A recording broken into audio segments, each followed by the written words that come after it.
எல்லாருக்கும் வணக்கங்க. இது அர்ஜுன் கார்டன். இங்கே பாருங்க, இந்த வெயிலுனால என்னால் மேலே வர முடியல. தினமும் 5 மணிக்கு வருவேன். 5லேருந்து 7 மணி வரைக்கும் இங்கே தான் இருப்பேன். அதுக்கப்புறம் தான் இந்த தண்ணி ஊற்றுறது எல்லாமே. இங்கே பாருங்கள், நான் 10 நாள் ஊரில் இல்லை பார்த்தீங்களா? பாருங்க, இவங்கெல்லாம் பூத்து பூத்து பெரிய மல்லி இதெல்லாம் பூத்து கொட்டி இருக்கு. பாருங்களேன், எவ்வளோ பூ இருக்குது பாருங்க. நான் அந்த சைடெலாம் பாருங்கள், எவ்வளோ பூ இருக்குது பாருங்க.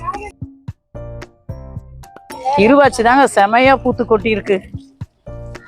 வெயில் வரது முன்னாடி காலையில் ஒரு 7-8 மணிக்கு வருவாங்க. 10 மணி வரைக்கும் இருப்பேன் நான் இங்கே மேலே வேலை செஞ்சுட்டு. இப்போ வந்து அவ்வளோ நேரம் வர முடியல. 7 மணிக்கு வந்தாலும் சரி, 6 மணிக்கு வந்தாலும் சரி, வெயில் அப்படியே சுட்டு எரிக்குது. அதனால் இப்போ என்ன பண்ணுறது, 4 மணிக்கு வருவாங்க. 4-5க்குள்ளே வருவேன். வந்து இந்த மாதிரி தண்ணியெல்லாம் ஊற்றிட்டு, செடியில் களை எதுவும் இருந்தால் எடுத்து விட்டுட்டு தண்ணி ஊற்றி இது பண்ணிட்டு போவாங்க. இதில் பாருங்கள், வெள்ளை பூச்சி விழுந்துருக்கு.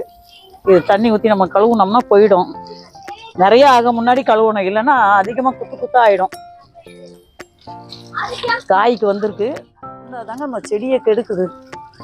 இன்னும் 10 நாளாக அது கவனிக்காத விட்டதுனால பூச்சி வர ஆரம்பிச்சிருக்கு. இப்போ நேற்று அதை பஞ்சகாவி அடித்ததுனால அந்த பூச்சியெல்லாம் கொஞ்சம் இதுவான மாதிரி இருக்குது.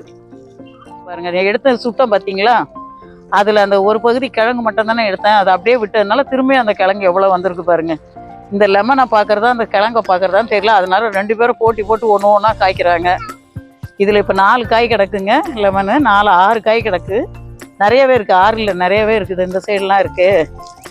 அதனால் இந்த வீடியோ பிடிச்சிருந்தா லைக் பண்ணுங்கள், ஷேர் பண்ணுங்கள். இதே வீடியோ பெரிய வீடியோவாக கொடுத்துருக்கேன், அதை பாருங்கள். பார்த்துட்டு லைக் பண்ணுங்கள், ஷேர் பண்ணுங்கள், சப்ஸ்கிரைப் பண்ணுங்கள். இது அர்ஜுன் கார்டன். நன்றி, வணக்கம்.